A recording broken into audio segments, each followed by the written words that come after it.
Hi viewers, welcome to computers Adda. ఈ వీడియోలో మీరు కామెంట్స్ రూపంలో అడిగిన క్వశ్చన్స్కి ఆన్సర్స్ అనేది నాకు తెలిసినంత వరకు లేదా తెలియకపోతే తెలుసుకొని మరీ చెప్పడం జరిగిందండి. అవేంటో ఇప్పుడు నేర్చుకుందాం. వ్యూయర్స్, ఈ వీడియోలో కంటెంట్ ఉంటేనే లైక్ చేయండి. లైక్ చేశారంటే నలుగురికి షేర్ చేసినట్లే.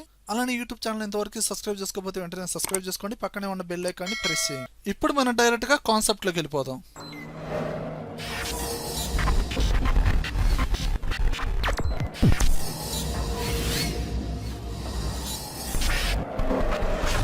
చూడండి వ్యూయర్స్, ఈ ఫస్ట్ కామెంట్ ఏంటంటే నెవర్ గివ్ అప్ అనే ఛానల్ వాళ్ళు అడుగుతున్నారు.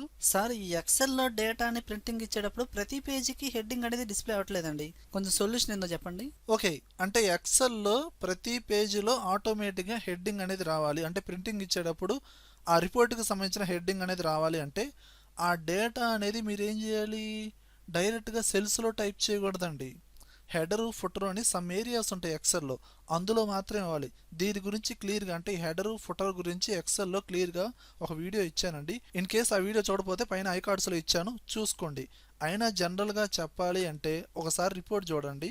ఇక్కడ బేసిక్గా ఒక రిపోర్ట్ ఇచ్చానండి, స్టాక్ రిపోర్టు. ఇక్కడ డేటా చాలా ఉందండి. దీన్ని నేను ప్రింటింగ్ ఇవ్వాలనుకుంటున్నాను. అసలు ప్రింటింగ్ ఎన్ని పేజెస్ వచ్చిందో చూద్దాం. ఫైల్ ట్యాబ్లోకి వెళ్ళాను, ప్రింట్లోకి వెళ్ళాను. టోటల్గా ఈ రిపోర్ట్ అనేది 2 పేజెస్లో వస్తుంది. ఓకే, కానీ ఇక్కడ నాకు ప్రతి పేజీలో పైన మొబైల్ స్టాక్ రిపోర్ట్ అని హెడ్డింగ్ రావాలి. ఓకేనా? అలా రావాలంటే మీరేం చేయాలంటే ఇప్పుడు ఈ పేజీ వ్యూ అనేది మనకి నార్మల్ వ్యూలో ఉంది. మీరు ఇప్పుడు వ్యూ ట్యాబ్లోకి వెళ్ళి పేజీ లేఅవుట్ వ్యూలో పెట్టుకోండి. ఇప్పుడు మీకు ఇక్కడ హెడరు ఫుటరు ఏరియాస్ వస్తాయి.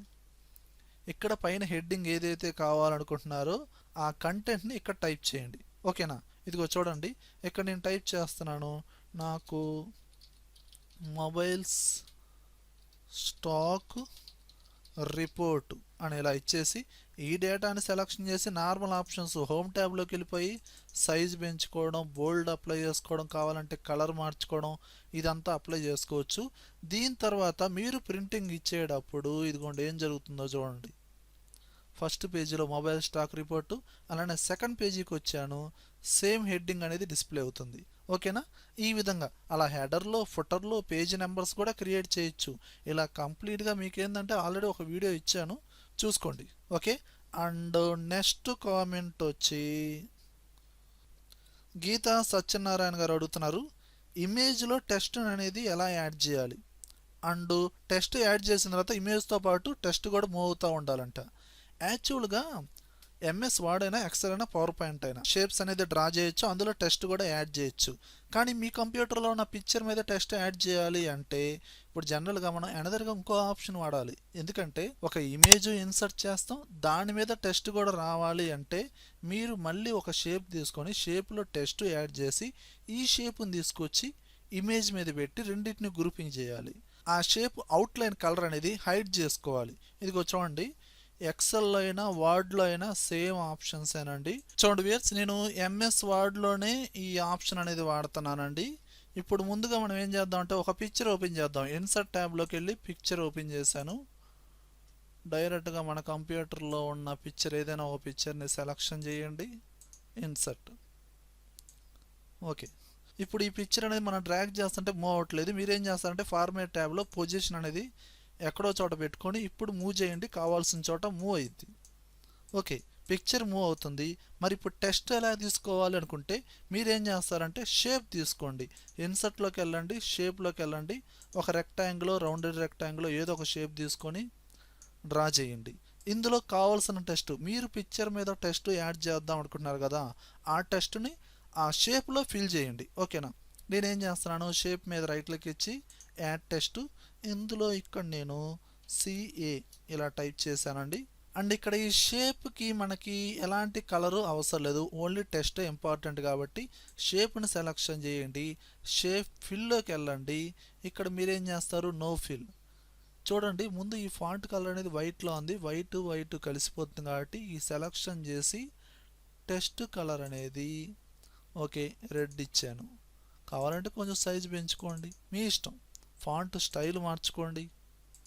ఓకే, అండ్ నెక్స్ట్ వచ్చి ఫార్మేట్లోకి వెళ్ళండి, షేప్ ఫిల్, నో ఫిల్. అలానే అవుట్లైన్ కూడా నో అవుట్లైన్. ఇప్పుడు ఓన్లీ టెస్ట్ ఒక్కటే ఉందండి. ఇప్పుడు ఏం చేస్తారు, ఈ ఇమేజ్ మీద మీకు కావాల్సిన చోట ఇలా సెర్చ్ చేసుకోండి. ఇప్పుడు కంట్రోల్ పట్టుకొని పిక్చర్ని అలానే ఈ టెస్ట్ని రెండింటిని సెలక్షన్ చేసి బోర్డర్ మీద రైట్ క్లిక్ ఇచ్చి గ్రూప్ ఇలా గ్రూప్ చేయండి. ఇప్పుడు ఈ పిక్చర్ని మూవ్ చేయండి. ఓకేనా, అంటే ఒక పిక్చర్ మీద టెస్ట్ యాడ్ చేశారు, మీకు కావాల్సిన చోట మూవ్ చేసుకోవచ్చు. అది ఎంఎస్ వర్డ్లో అయినా, ఎక్సెల్ అయినా, పవర్ పాయింట్లో అయినా ఇదే పద్ధతి అండి.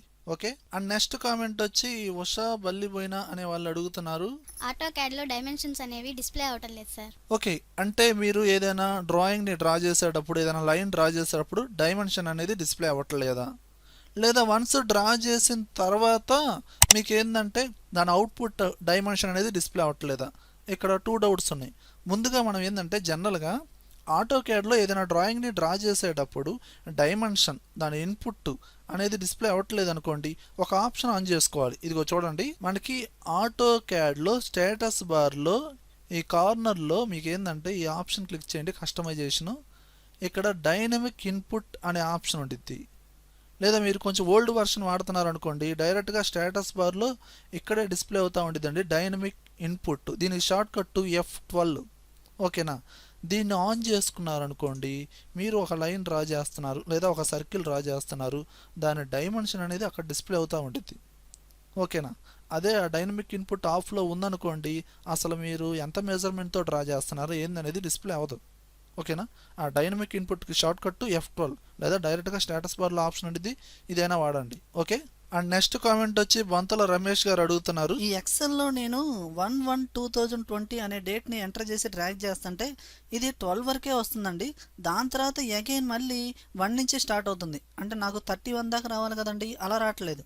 ఓకే, అంటే మీరు చెప్పిన దాన్ని బట్టి ఏంటంటేనండి, కామన్గా ఎక్సెల్లో డేట్ ఫార్మేట్ అనేది ఫస్ట్ డేటు, దాని తర్వాత మంత్, దాని తర్వాత ఇయర్ ఉండిద్ది. మీ షీట్లో ఫస్ట్ మంత్, దాని తర్వాత డేటు, దాని తర్వాత ఇయర్ ఉండిద్ది. మీరు డేట్ ఫార్మేట్ మార్చుకోండి. చూడండి, మీకు ఈ ఎక్సెల్ ఫైల్లో మీకు ఎక్కడైతే డేట్ ఫార్మేట్ ఇద్దాం అనుకుంటున్నారో ఆ సెల్స్ని సెలెక్షన్ చేసి కీబోర్డ్లో Ctrl+1 ప్రెస్ చేయండి. ఫార్మేట్ సెల్స్ అనే బాక్స్ ఓపెన్ అయిందా లేదా?